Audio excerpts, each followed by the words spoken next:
오늘 역사의 여울목에서라는 제목으로 오늘 우리가 말씀을 나눌 것입니다. 자, 여울목이라는 얘기가 무슨 뜻일까요? 여울목. 여러분들이 이렇게 주보를 좀 참조하시면서 보면서 설교를 또 들으시면 또 도움이 될 것 같습니다. 자, 여울목이라는 것은 강이나 바다 같은 게 이 갑자기 폭이 좁아지는 거예요. 깊이가 낮아지거나 갑자기 폭이 좁아져요. 자, 여러분들 강물이 갑자기 폭이 좁아지는 부분이 있어요. 그럼 이 부분은 어떨 것 같아요? 그 부분은 갑자기 물이 세차고 빠르게 지나갑니다. 물이 갑자기 세차게 지나가는 그 지점을 우리는 여울목이라고도 합니다. 그런데 또 이 말을 어디다가 쓰냐면 우리가 살아가는 시대 가운데 뭔가 굉장히 이슈적인 게 생겨. 막 뭔가 아이고 세상에 왜 이렇게 빨리빨리 돌아가지? 하나도 모르겠네. 뭔가 또 일어나고 있는데 뭐가 또 생기는데 하고 우리가 이럴 때 이렇게 뭔가 빠르게 지나가는 이 시대를 가리켜서 여울목이다 그래요. 참 요즘 세상 돌아가는 걸 보면 좋은 소식보다는 흉한 소식이 있어요. 우리도 얼마 전에 무안공항 참사로 인해서 참 마음이 아팠어요. 근데 얼마 전에 인도에서도 비행기가 이륙한 지 5분도 안 돼서 그만 추락하고 말았고 240명 이상의 사람들이 죽었어요. 또 아까도 기도했지만 우리는 전쟁이 속히 끝나기를 기도해요. 하나님, 전쟁이 종식될 수 있게 해주세요. 그런데 전쟁이 끝날 기미가 보이지 않아요. 자, 이렇게 요즘같이 혼란하고 이러한 사회 현상을 보면서 여울목이라는 단어가 떠올랐어요. 지금 제가 전쟁이라든지 사회 현상이라든지 뭐 이런 시위 이야기, 어떤 사고의 이야기도 있지만 오늘날 금요일 날도 얘기했지만 첨단 과학 문명도 우리가 잘 아시다시피 AI 인공지능이 옵티머스라든지 여러분들 휴먼 로봇들이 또 AI가 얼마나 이 세상을 지금 주도하고 또 이끌어가고 있는 모습을 보여요. 여러분, 이 인공지능이 사람이 며칠 만에 할 수 있는 것을 사람 몇 사람이 3, 4일, 일주일 걸려서 쓸 수 있는 어떤 아이템이나 프로그램이나 프로젝트를 만드는데 이 AI 인공지능은 단 몇 분이면 끝나요. 그래서 어떻게 보면 세상에 대한 기대감도 있지만 이제는 그 기대보다도 우려스러운 눈으로 볼 정도로 세상이 너무 빨라요. 그런데 마태복음 24장, 바로 우리가 살아가고 있는 시대, 너무 빠르게 뭔가 지나가. 이게 바로 여울목 시대예요. 여울목의 자리에 우리가 서 있는데 여러분, 우리가 마태복음 24장을 보면 뭐라고 말씀하고 있어요? 우리가 24장을 종말장이라 그래요. 오늘 우리는 24장 본문을 우리가 36, 37, 38, 39, 4절만 읽었지만 마태복음 24장을 종말장이다. 근데 이 종말의 징조가 무엇입니까? 물어봤더니 뭐라 말씀하세요? 기근과 지진과 난리와 난리, 소문, 나라가 나라를, 민족이 민족을 대적하여 싸우는 시대라고 그랬어요. 우리가 지금 살아가고 있는, 우리가 접하고 있는 현실에 많이 등장하는 이야기들이에요. 그래서 사람들은 물어봐요. 목사님, 그럼 종말이 곧 임하나요? 정말 때가 가까웠나요? 네, 그때와 그 시는 알 수 없지만 참 많이 가까워졌구나. 그런데 오늘 이 예수님께서는 오늘 본문에서 이 종말에 대해서 이렇게 말씀하십니다. 종말은 노아의 때와 같다. 노아의 때와 같다 그랬어요. 그렇다면 우리가 이와 같이 지금 여울목의 시대에 여울목과 같은 이 시대를 살아가는 저와 여러분은 오늘 노아의 때를 살핌으로 말미암아 우리는 종말을 사는 지혜를 얻어야 될 줄 믿습니다. 첫 번째 대지로 노아 시대는 죄악이 간영한 시대입니다. 여러분이 간영이라는 말을 다 배운 기억나죠? 예, 꿰뚫을 관과 찰영이에요. 자, 여기에 보면은 그래도 여기 공간이 조금 있어요. 근데 간영이라는 것은 뭐냐면 화살로 뚫을 수도 없을 정도로 물이 뭐예요? 가득 찬 거예요. 뭐가 가득 차서 더 이상 부을 수 없는 상태가 관영이에요. 여러분, 이걸 간영이라고 그래요. 그리고 또 한 가지 특징이 있죠. 죄악이 관영했다 그랬어요. 근데 또 하나는 뭐예요? 항상 악하대요. 항상 악하다. 자, 이 얘기는 사람들의 마음 가운데, 그 생각 가운데, 계획 가운데 하나님이 없다는 것이 바로 악이에요. 하나님과 전혀 무관하게 살아가는 것이 악이에요. 오늘 이 세상이 점점 사람들의 마음속에 하나님이 없어지기 시작해요. 하나님이 없어도 살 수 있어. 야, 우리의 지혜로 우리가 하나님을 만들어낼 수 있어. 로봇으로 인간 하나님을 만들어낼 수 있어. 인간들이, 여러분들 뭐라고 얘기해요? 인간이 신이다라고 얘기해요. 그런데 여러분, 이렇게 죄악이 간영하고 이렇게 악이 가득한 이런 것이 특정한 지역에만 있는 것일까요? 아니에요. 땅덩어리 전체가 꽉 찬 상태가 바로 간영이에요. 그렇다면 예외 없이 다 찬 상태라면 교회는 포함될까요? 안 될까요? 교회는 포함될까요? 안 될까요? 죄악이 간영하고 악이 만연한 이 모습이 교회에도 포함될까요? 안 될까요? 맞아요. 교회도 돼요. 왜요? 그럼 여러분, 이때는 노아 때는 교회가 없었잖아요. 그럴 수 있어요. 그런데 교회는 없었지만 뭐가 있었어요? 신앙 공동체가 있었어요. 하나님을 붙잡는 신앙 공동체. 그 신앙 공동체를 교회라고 칭한다면 죄악의 간영이 교회 안에까지 들어가 있었어요. 자, 이걸 더 쉽게 설명하면 예전에 설명했던 거예요. 오늘은 앞에는 제가 시대적인 얘기를 했지만 뒤로 갈수록 영적인 얘기라 여러분이 아주 귀를 쫑긋 세우고 듣지 않으면 오늘은 좀 어려울 수도 있어요. 자, 창세기 2장에서 우리는 에덴과 에덴 동산을 배웠어요. 많은 기독교인들은 에덴이 에덴이고 에덴 동산이 에덴이고 똑같은 거지 그래요. 자, 에덴과 에덴 동산은 똑같은 걸까요? 다른 걸까요? 자, 여러분, 에덴 동산 하니까 동산 우리 뭘 생각한다 그랬어요? 산. 뭘 생각해요? 구릉진 산을 생각해요. 근데 성경은 뭐라고 얘기하냐면 에덴의 동쪽에 동산을 세웠다 그랬어요. 자, 에덴은 넓은 거예요. 에덴은 넓은 거고요. 이 넓은 것 한쪽에 뭘 세웠어요? 동산을 세웠어요. 근데 이 동산의 히브리가 간인데 그 뜻이 무슨 뜻이라 했어요? 울타리라는 뜻이에요. 에덴이라는 곳에 동산을 세웠다. 근데 그 동산의 의미가 뭐예요? 울타리를 세웠대요. 자, 여러분, 에덴 동산은 어떤 곳이에요? 이사야서 51장 3절을 보면 그곳은 예전에 배웠던 곳이에요. 기쁨이 있고 즐거움이 있고 감사가 있고 찬화가 있는 것.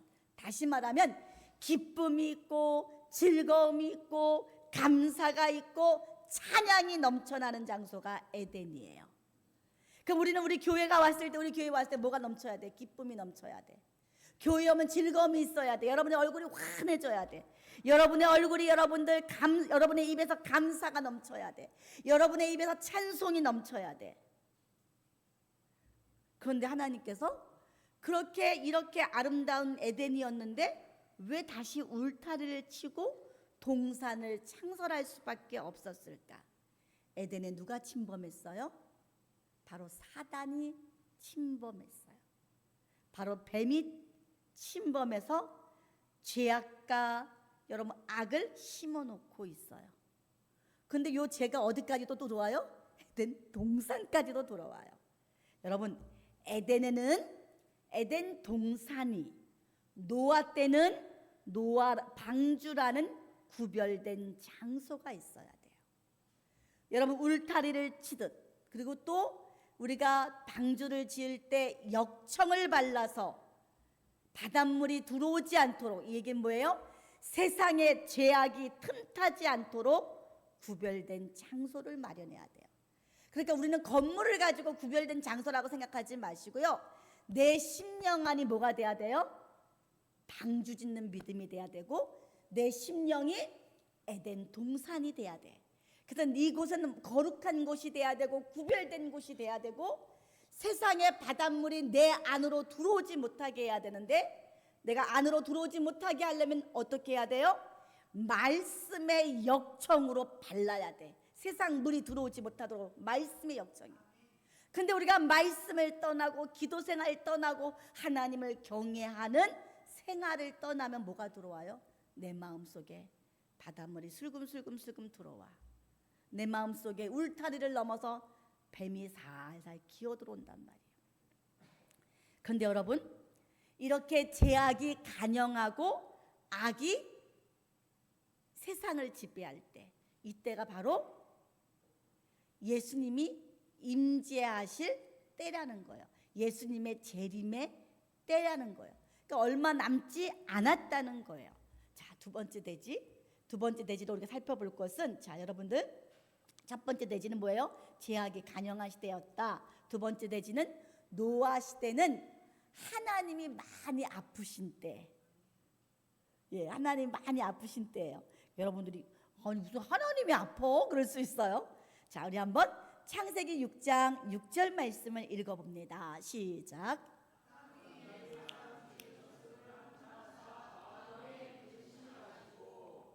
아멘. 하나님께서 사람 지은 것을 한탄하시고 마음에 근심하셨대. 이 근심하셨다는 게 바로 마음이 아프셨다는 얘기예요. 이 근심이라는 단어는 히브리 말로 야차부 그래요. 야차부 뜻이 뭐냐면 숨이 차다, 너무 아파서 끙끙 앓는 거야.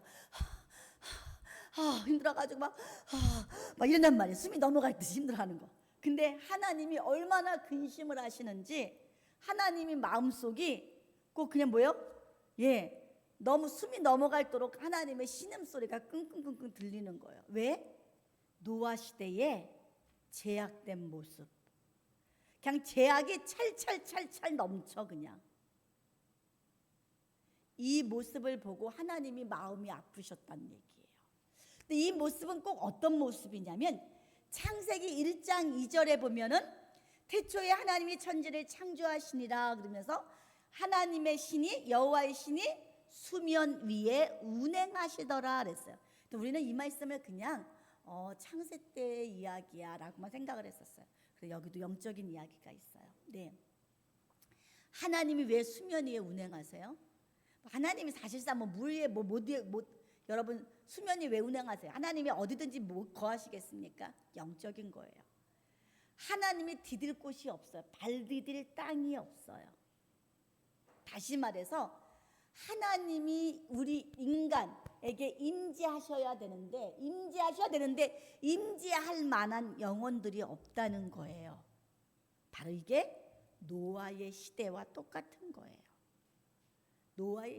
노아의 시대는 왜 그랬느냐? 창세기 6장 2절을 보시면 이렇게 말씀합니다. 시작.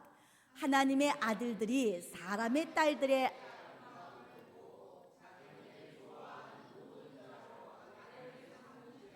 네, 아마 이 시대적인 기록 때문에 좀 남자 여자 어떤 분들은 이거 가지고 막 페미니스트들은 성경을 바꿔야 된다 막 이래요.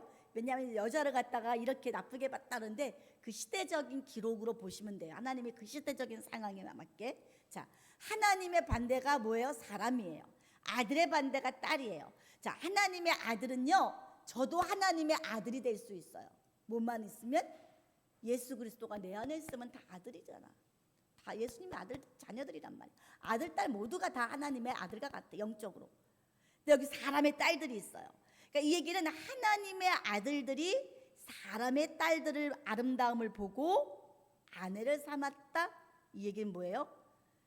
아들이라고 할 때는 씨가 있는 자야. 하나님의 씨. 자, 하나님의 씨라는 것은 말씀이기도 하고 자손이기도 해요. 성경에 보면 여러분 씨를 주리라 누구야? 결국은 예수 그리스도였잖아요. 예수 그리스도. 근데 우리가 하나님의 말씀의 씨를 받았어. 예수 그리스도를 모셨어. 그래서 우리는 말씀대로 하나님의 뜻대로 살아가야 되는데 세상을 보니까 세상이 너무 아름다워. 세상이 너무너무 좋아. 코로나 시대에 사람들이 야, 우리 그 코로나 이전에는 교회가 안 가면 죽는 줄 알았어. 교회 가야 돼. 예배드리 안 드리면 죽는 줄 알았어. 근데 코로나 때 교회를 안 가도 사네. 예배 안 드려도 사는 것 같으네. 어머나, 세상에 이렇게 세상이 재밌네. 어머나, 세상에 등산도 가고 놀러도 가고, 아유 못하러 내가 주일마다 교회 가서 그냥 그렇게 예배드리고 놀러 가고 세상이 너무 좋네. 그 다음부터 하나님을 떠나. 그리고 세상과 살아. 이게 바로 뭐예요? 창세기 6장 2절의 사건이에요. 하나님의 아들들이 사람의 딸들의 아름다움을 보고 아내를 삼았더라. 여러분들, 하나님의 말씀을 떠나서 육체대로 사는 세대가 됐어. 이게 바로 노아 때 전 세계의 모습이고 지금도 그렇게 흘러가고 있어요. 여러분, 이스라엘 백성들이 강야 노정 때, 강야 생활을 할 때 41번째 진을 친 곳이 바로 요단강 건너편에 있는 모압 평지였어요. 근데 이 모압 평지에서 여러분 어떤 사건이 있었어요? 간음 사건이 있어. 어떤 간음이냐? 이스라엘의 남자들이 모압 땅에 와서 보니까 모압의 여인들이 너무나도 아름다워. 자, 육적인 것으로 진짜 있었던 얘기지만 또 영적으로는 어떤 의미가 있는가를 보는 거예요. 여러분, 이스라엘의 여인들은 40년 동안 강야에서 생활을 하다 보니까 거친 바람에 거친 태양에 얼굴은 시커멓고 그냥 피부는 까마잡잡한 데다가 뭐예요? 거칠거칠하고 그저 나는 건 냄새 나는 거는 뭐야? 땀 냄새에 쩔은 모습밖에 없단 말이야. 근데 모압의 여인들을 보니까 향수 냄새가 나, 화장을 하니까 분 냄새가 나, 옷들은 왜 이렇게 예뻐? 이스라엘 남자들이 모압의 여인들에게 마음을 뺏겼어요. 근데 문제는 뭐였냐면 그 죄를 짓는데 가장 앞장선 게 바로 두령들 지도자였어요. 두령 지도자들이 그런 짓을 하니 백성들이 사리분별이 없이 다 따라가는 거야. 두령도 저렇게 하네. 지도자가 저렇게 하네. 아, 우리도 하면 되겠다. 괜찮은 줄 알고 다 했어요. 그래서 하나님이 얼마나 화가 나셨는지 모세에게 민수기 25장 3, 4절에 보면은 이건 안 읽을게요. 야, 저 두령들을 잡아서, 저 지도자들을 잡아서 태양을 향해서 전부 목매달아 죽여버려라. 하나님이 얼마나 화가 나셨는지. 지도자가 백성들에게 본이 돼야 되는데 지도자가 앞장서서 죄를 졌단 말이에요. 이게 뭐예요? 죄악이 다 그냥 만연하는 거죠. 다 만연한 때예요. 여러분, 마찬가지로 노아 때도요, 경건한 자손들, 여러분 아담 위에 그 셋을 통해서 주신 경건한 자손들 가운데는 변화의 첫 열매가 된 에녹도 있었어요. 에녹까지 배출한 그 거룩한 자손들이 하나님의 씨, 바로 예수 그리스도가 오실 그 씨를 가진 아들들이 다 땅으로 처박혀서 육체가 돼버린 때가 바로 노아의 때예요. 그러니 하나님이 마음에 한탄하시고 근심하시죠. 근데 마지막 때에도 이렇게 된다는 거예요. 그래서 에베소서 4장 30절 말씀에는 제발 하나님의 성령을 근심케 하지 말라. 하나님의 성령을 근심케 하지 말라. 누가 근심시켜요? 안 믿는 사람들이요? 아니에요. 세상 하나님 모르는 사람들은 원래 그냥 그 길로 가는 거고, 누가 하나님의 마음을 근심시켜요? 믿는다고 하는 자들이, 하나님을 안다고 하는 자들이, 말씀을 깨달았다고 하는 자들이 죄를 짓는다는 거예요. 자, 로마서 1장 21절에 이런 말씀이 있습니다. 다 같이 로마서 1장 21절을 읽어보겠습니다. 시작.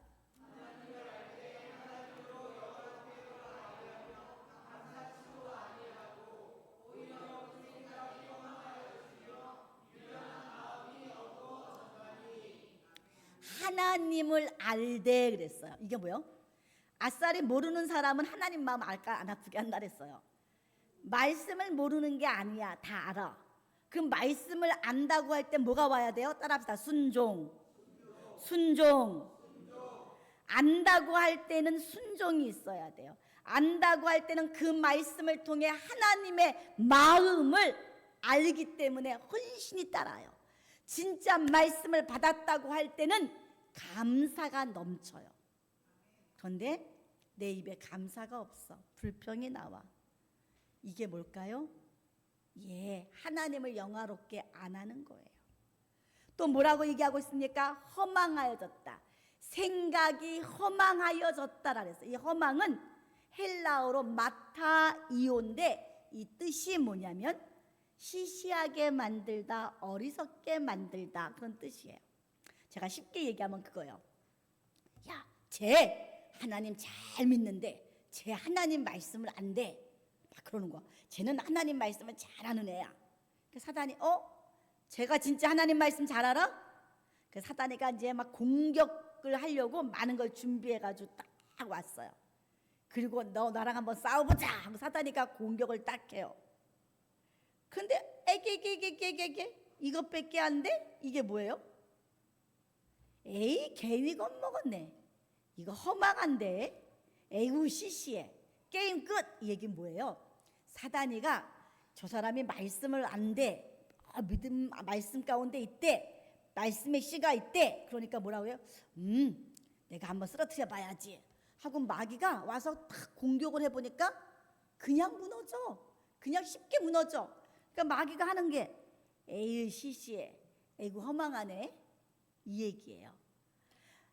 하나님의 이 말씀의 약속의 씨를 가진 하나님의 아들들이, 자, 이 씨는 아까 얘기했어요. 우리가 말씀도 의미하고 또 아담 시대나 우리가 이 구약 시대를 보면 뭐예요? 이 씨는 뭐예요? 여자의 후손에 대한 약속의 씨, 즉 예수님을 믿는 믿음을 가리키는 거예요. 근데 이 씨를 가진 사람들이 허망하게 떨어지는 시대가 바로 노아 시대예요. 자, 요건 좀 세 번째 대지입니다. 요건 조금 여러분이 이해를 좀 깊이 해야 돼요. 노아 시대는 또 아들 낳기가 힘든 때였어요. 여러분이 그럼 딸 낳기는 쉬운가요? 이런 뭐 아들 딸 이런 얘기 아니에요. 아들 낳기가 힘들다라는 얘기는 뭐냐면 아까 여러분 아들은 뭐예요? 씨가 있는 거잖아요. 씨가. 아들은 씨가 있다는 얘기는 뭐예요? 여자의 후손 예수 그리스도가 있는 사람이란 말이에요. 뭐라고요? 여자의 후손 예수 그리스도가 있는 믿음의 사람이 바로 씨예요. 근데 아담이 타락한 후에 하나님은 한 사람을 찾기를 기다셨어요. 왜? 그 한 사람을 통해 후손을 넓히시려고. 그래서 10대 만에 누구를 택했냐면 노아 한 사람을 찾았는데, 노아 한 사람을 찾는데 요거는 그냥 외워두시면 돼요. 1556년이 걸렸어요. 10대 만에. 근데 노아 때도 함으로 말미암아 안 됐어. 그런데 누구 때? 다시 하나님은 10대를 또 찾았어. 그때 발견한 게 누구냐면 아브라함이었어. 아브라함은 490년에. 그런데 아담 후에 1556년 또 노아 후에 490년은 아브라함이 태어나거나 노아가 태어나거나 아브라함이 태어난 때가 아니에요.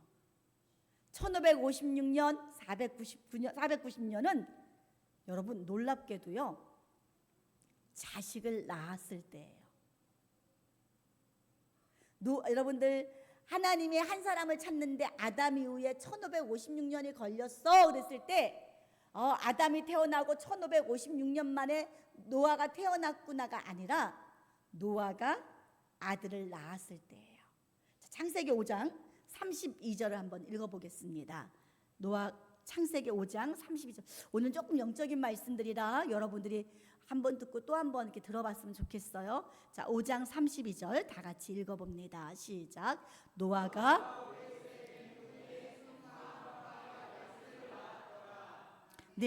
아들을 낳았을 때 내 몸에서 씨를 봤을 때 하나님이 내가 한 사람을 찾았구나 그랬어요. 자, 찾았구나. 그래서 찾아서 생긴 게 누구예요? 노아가 500세 됐던 애. 또 노아 후에 여러분 490년 만에 아브라함이 이삭을 낳았어요. 자, 근데 여러분 왜 이게 중요할까? 창세기 5장은 족보예요. 창세기 5장의 족보를 보면 그 사람의 중요한 일세기를 얘기하는데 한 줄로 표현을 했어요.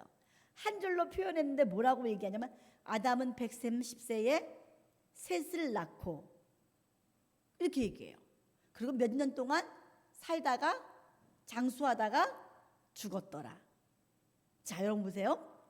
에노스는 90세에 게난을 낳고 게난은 70세에 마할랄레를 낳고 마할랄레는 65세에 여러분 야렛을 낳고 야렛은 162세에 에녹을 낳고 에녹이 65세에 무드셀라를 낳고 무드셀라가 187세에 라멕을 낳고 라멕이 182세에 노아를 낳았다 그랬어요. 자, 그런데 아까 우리가 창세기 6장 우리가 5장 읽었었죠. 근데 노아는 몇 살에 자식을 낳아요? 500세 이후라 그랬어요. 정확하게 502세예요. 그러면 앞에 있는 세대들과 아담, 셋, 에노스, 게남, 마할랄레, 야레 이런 사람들과 비교할 때 노아랑 비교할 때 차이점이 뭐예요? 세대가 아들을 낳는 시기가 3배 내지는 7배 이상 시간이 더 걸렸다는 얘기예요.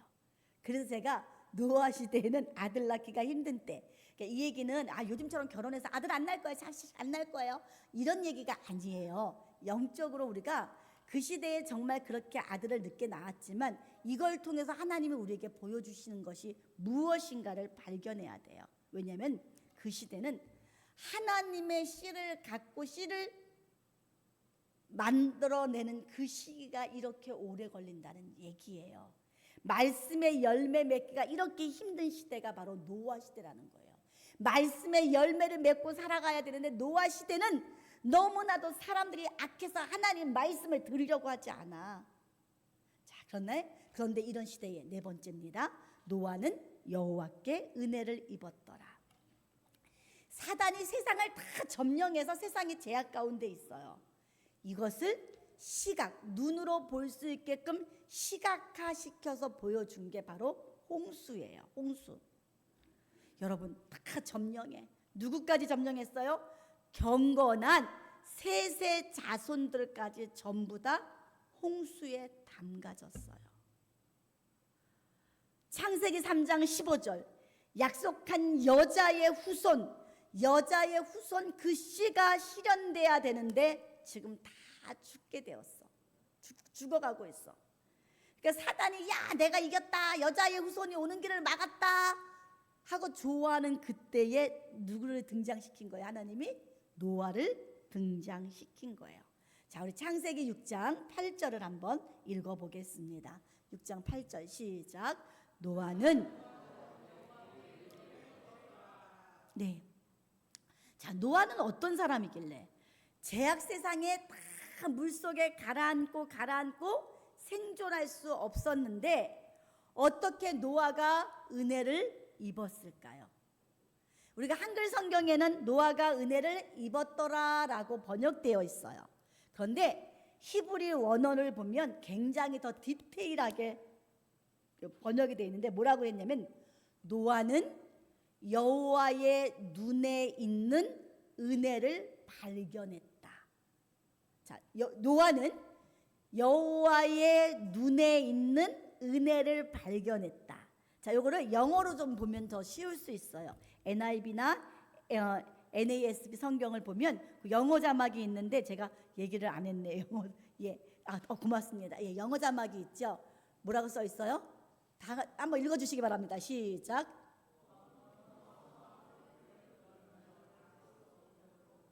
오, 애기들이 잘 읽네요. 예, 예. 그러나 노아는 어땠어요? 노아는 발견했대요. 노아 found 무엇을? favor. 사랑이죠. 은혜를 발견했대요. 어떤 은혜를? 이게 뭐라 해서? of the Lord. 마지막에 뭐 of the Lord. 주님의 뭐예요? in the eyes. 뭐예요? 주님의 눈에 있는 은혜를 노아가 발견했대요. 자, 이게 무슨 얘기일까요? 노아가 보니까 하나님의 눈이 죄악으로 가득 찬 이 세상에서 누구만 보고 계신 거예요, 지금? 노아를 보고 계신 거예요. 노아는 하나님의 눈동자에 맺혀 있는 그 하나님의 눈동자에 맺혀 있는 자기를 보고 있는 그 모습을 본 거예요. 하나님의 눈동자, 영적인 거죠. 어떻게 하나님 눈을 보겠어? 하나님의 눈동자 안에 뭐가 있다는 거예요? 내가 있다는 거예요. 노아가. 여러분들도 이런 은혜가 있길 바랍니다. 하나님의 눈동자 안에 여러분들이 있어야죠. 예. 여러분, 우리가 누군가를 유심히 쳐다봐요. 제가 노윤정 선생님 제가 유심히 쳐다보고 있어요. 쳐다보고 있으면 여러분 내 눈동자에 뭐가 맺혀 있어요? 네, 맞아요. 노윤정 집사님이 내 눈동자에 맺혀 있어요. 노아가 하나님의 눈동자에 맺혀 있는 자기 모습을 발견한 거야. 자기를 바라보는 하나님의 그 한없는 긍휼과 사랑과 자비의 눈, 이걸 발견할 수 있어야 돼요. 세상에 살아가는 사람들은 아이 몰라, 아이 하나님 몰라고 바빠. 여러분이 뭘 발견해야 돼요? 여러분을 향하신 하나님의 그 사랑과 자비의 눈을 봐야 돼요. 눈은요, 많은 것을 담을 수가 있어요. 우리가 이렇게 얘기해요. 저 사람 눈이 너무 차가워. 따스한 눈이 있는가 하면 차가운 눈이 있어요. 날카로운 눈이 있어요. 애틋한 눈이 있어요. 안타까운 눈이 있어요. 연민의 눈이 있어요. 사랑스러운 눈. 때로는요, 말과 눈이 다르게 말할 때가 있어요. 예, 입의 말은 너무너무 친절해. 입의 말은 너무너무 친절한데 눈은 어때요? 차가워. 다른 말을 하고 있는 거예요.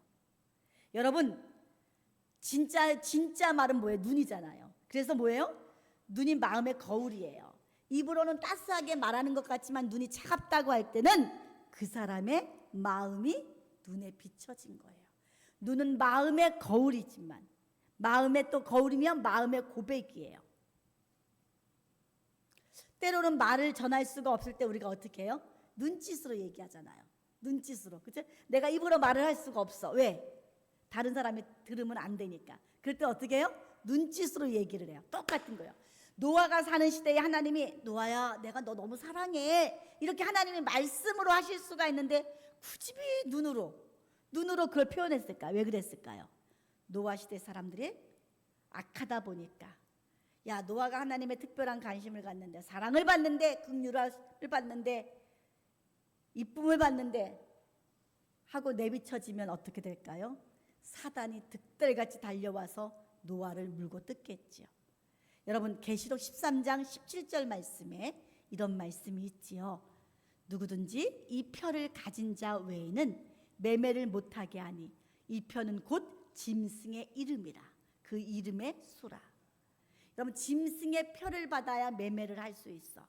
같은 소속이 돼야 돼.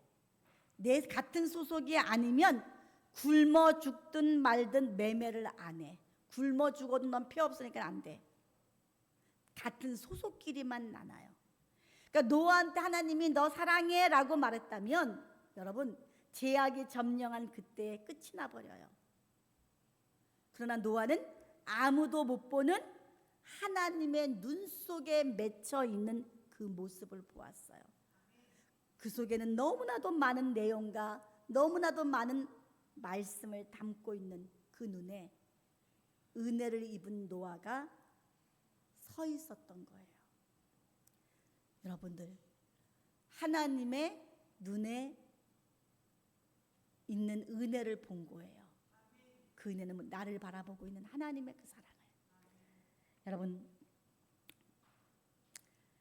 여러분 말하지 못해도 그 말을 알 수 있고 깨달을 수 있는 노아와 같은 그 한 사람이, 그래서 노아가 은혜를 입었더라는 그 사건이 이 혼탁한 여울목의 이 시대에 우리 탄현베델교회 성도님 누구는 아무개는 여호와께 은혜를 입었더라는 이 역사가 우리 교회 모든 성도들에게 있기를 간절히 바라겠습니다.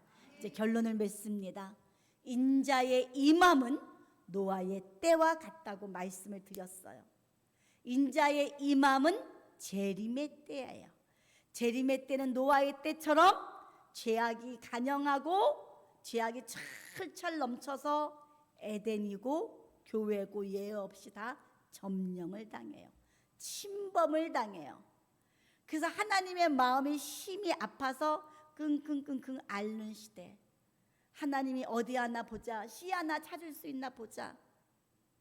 여러분,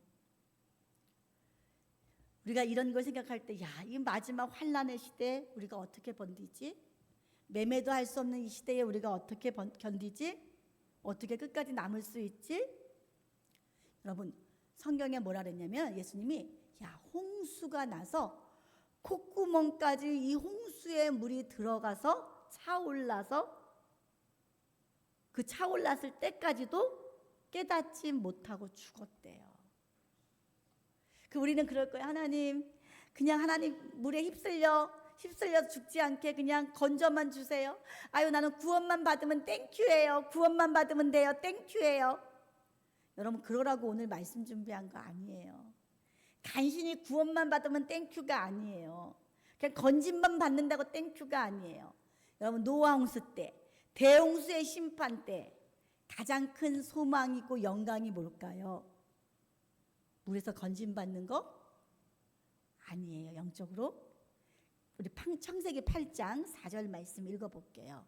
창세기 4장 8절 말씀 시작.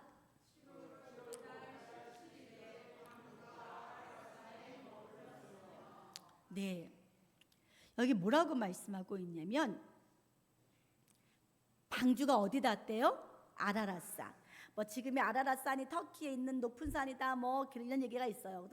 노아의 방주에 자네가 나왔다. 근데 이제 역사적인 사건들이고요. 이 아라랏산의 의미를 봐야 돼요. 이 아라랏산의 의미는 세 가지의 뜻을 갖고 있어요. 아라랏산의 뜻이 창조의 산, 살아있는 산, 거룩한, 요건 이렇게 외웠으면 좋겠어요. 자, 창조의 산, 살아있는 산, 거룩한 산. 네. 바로 이 세상 천지에 가장 높은 태초의 산과 같다는 거, 산이라는 거예요. 지금 이 노아의 방주가 어디까지 올라갔어요? 아라랏산, 거룩한 산에 올라갔어요.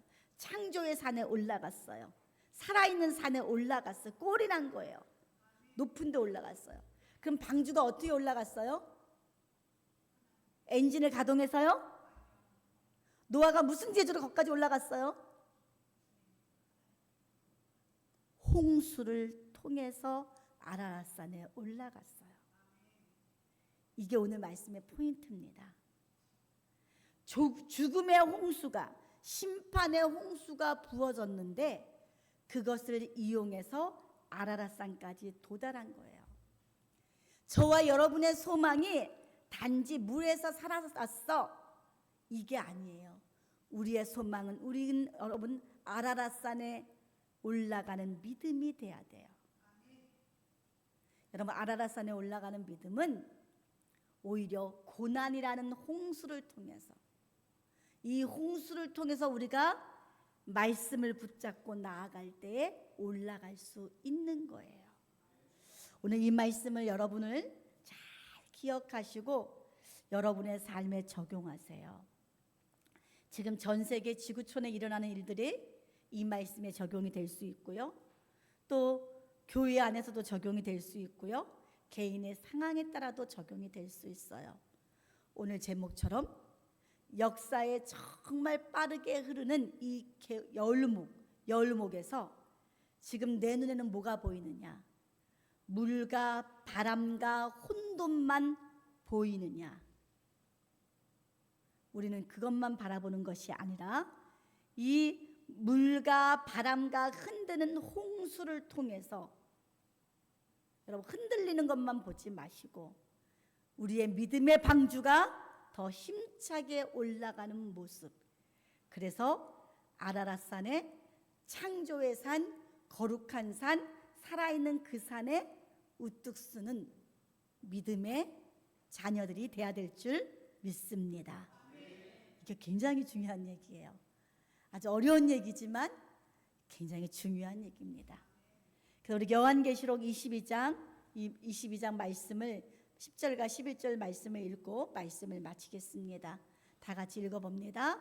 시작. 또 내게 말하되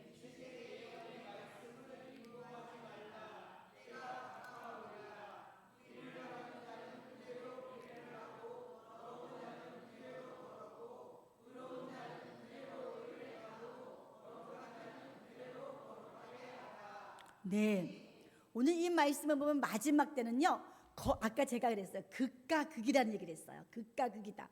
거룩한 사람은 계속해서 거룩한 데로 흘러가요. 불의하고 악한 자는 계속 악한 데로 흘러가요. 그러니까 세상이 마지막으로 갈수록 뭐가 있어요? 극과 극의 세상이에요. 이건 뭐냐면 나눔의 역사예요. 진리의 역사예요. 전례 없이 바쁘게 빠르게 급변하는 이 열목에서 저와 여러분들은 의연하게 때를 분별하고 때를 준비하고 때를 이용해서 아라랏산에 도착하는 믿음의 성도님들이 다 되시기를